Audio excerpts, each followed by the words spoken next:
The next concept we're going to talk about is superposition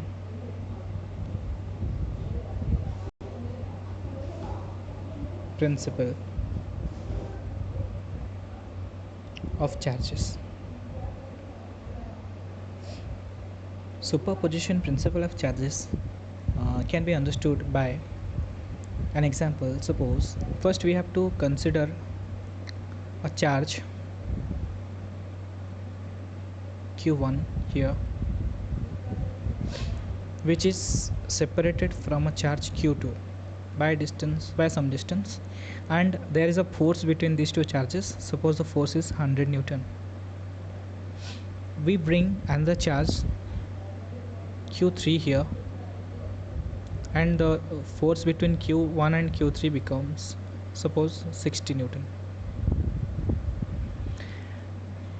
There is another charge q4 which is having 50 Newton force between q1 and q4. This force between q1 and q2 was 100 Newton. Now there are two more forces, 60 Newton and 50 Newton, between two other charges. So does this q3 and q4 affect the force between q and q2? 100 Newton? No, because there is a rule that the force between two charges is independent of presence of any other charges.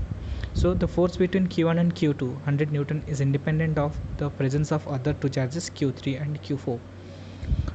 So this is the first rule to be applied. And superposition means at one place more than one forces are acting.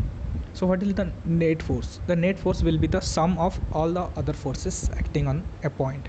So if someone asks what is the net force acting at point 1 or charge q1,